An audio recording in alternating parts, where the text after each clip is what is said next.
अस्सलाम वालेकुम जी। News update में खुशामदीद। खबरें बहुत सारी हैं आज, लेकिन सबसे पहले आज मैं अपनी गुफ्तगू का आगाज़ इस छोटे से कंपैरिजन से करूंगा, क्योंकि आज मरियम नवाज साहिबा ने भी जो कारकुनों से खिताब किया और दूसरी तरफ इमरान खान साहब ने भी। लेकिन इसमें जो एक बहुत बड़ा जो डिफरेंस सामने आया वो एक बड़ी मज़े की चीज़ है। यानी कि मरियम नवाज साहिबा की अगर आप वीडियो का क्लिप देखें तो इनको 17 मिनट हो चुके थे बात करते हुए।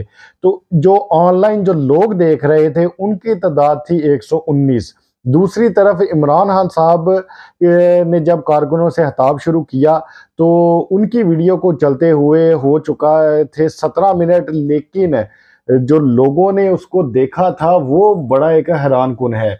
और लोगों के देखने की तादाद थी 7334। यानी कि आप देखें कि अभी के मरियम नवाज साहिबा अपने ऑफिशियल जो पीएमएलएन का जो चैनल है उस पर बात कर रही थी, लेकिन ये जो मैंने आपको भी सामने तस्वीर दिखाई है इसमें ये इमरान रियाज साहब जो सीनियर सहाफ़ी हैं उनके चैनल पर लोग इतने देख रहे थे। तो आप अंदाज़ा करें कि अगर पीटीआई का ऑफिशियल चैनल होगा तो वहाँ पर कितनी बड़ी तादाद जो थी वो इमरान खान साहब को सुन रही थी। अब देखें कि किस तरह से मरियम नवाज साहिबा ने आज भी अपनी उस रवायत को बरकरार रखा, जिस तरह से उन्होंने पीटीआई के कारकुनों का मजाक उड़ाया। और जो एक अली बिलाल जो था जिले शाह, जो शहीद हो गया पुलिस के हाथों, उसकी भी मौत का मजाक ये उसी तरीके से मरियम नवाज साहिबा ने बनाया। जिस तरह से अरशद शरीफ साहब की उन्होंने वो जो तस्वीर थी उसको शेयर किया और फिर अपनी उस बात पर डटी रही, लेकिन बाद में ज़्यादा कहने पर फिर उसको भी उन्होंने अपने ट्वीट को डिलीट कर दिया। इमरान खान साहब ने बहुत बड़े इंकशाफात किए हैं कि किस तरह से ये लोग मुझे गिरफ्तार करेंगे और गिरफ्तार करके फिर ये मुझे बलूचिस्तान की तरफ लेकर जाएंगे और वहाँ पर ले जाकर मुझे जब जेल में बंद कर देंगे तो जो मेरी पार्टी है पाकिस्तान तहरीक इंसाफ है इसको क्रश किया जाएगा और उसके बाद फिर इंतखाबात में जाया जाएगा। अब इस पर इमरान खान साहब का जो प्लान ए है वो तैयार है, प्लान बी सी ये सारा कुछ इमरान खान साहब की जो स्ट्रेटजी है वो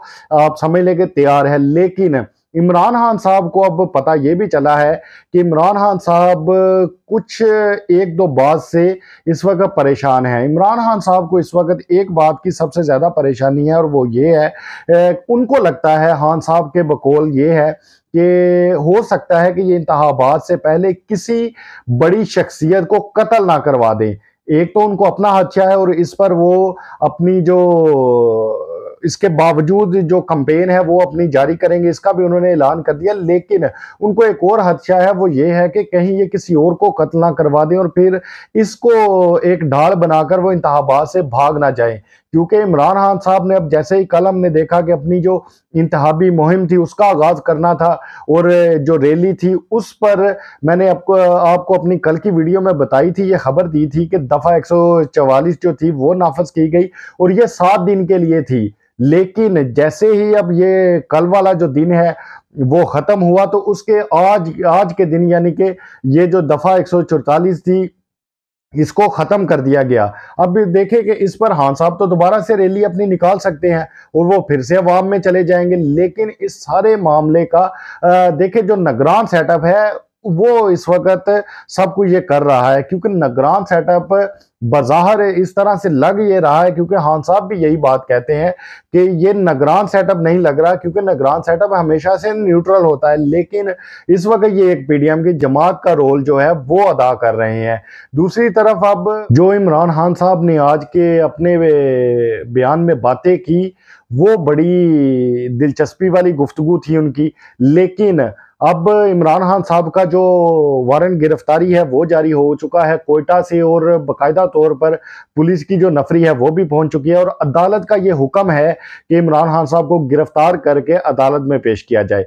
अब इस पर हम देखेंगे कि इमरान खान साहब आगे की अपनी जो स्ट्रेटजी है वो क्या अपनाते हैं। लेकिन जो इमरान खान साहब पर एक और मुकदमा दर्ज किया गया था जिले शाह का, उसका अब वो भी जो रिपोर्ट है वो सामने आ गई, पोस्टमार्टम जो रिपोर्ट थी।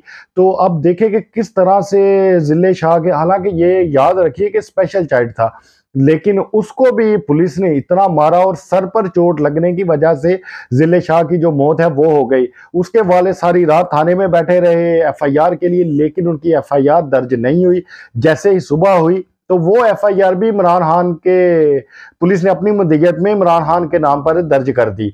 तो ये इस तरह से अब काम कर रहे हैं। लेकिन देखें अब जितने भी, अगर मैं पीएमएलएन की बात करूं तो पीएमएलएन के कुछ अंदर के जो लोग हैं वो ये बातें बता रहे हैं कि अगर इमरान खान साहब के दौर में भी गिरफ्तारियां होती थी तो तब भी इतना जुल्म नहीं किया जाता था जो इस वक्त पीएमएलएन कर रही है। क्योंकि देखिए ये जो कार्रवाइयां होती हैं ये चलती रहती हैं। अगर आज ये चल रहा है तो अगर कल को ये दौर चेंज होता है तो फिर इंतकामी कार्रवाइयां दोबारा से शुरू होंगी। लेकिन इस हद तक ये मैं आपको पीएमएलएन के लोगों की बात बता रहा हूं कि उनके बकौल है ये कि इस हद तक जो जुल्म है वो नहीं किए जाते, किसी को नंगा नहीं किया जाता, किसी को करंट नहीं लगाए जाते, किसी के साथ नाजुक अज़ा पर ईंट नहीं बांधी जाती। लेकिन ये सब कुछ जो अभी हो रहा है ये मेरे ख्याल से अब इस पर, क्योंकि ह्यूमन राइट्स ने भी एक जो अपना ट्वीट है वो भी कर दिया था, तो अब जो हुकूमत है इसको कुछ होश के नाखून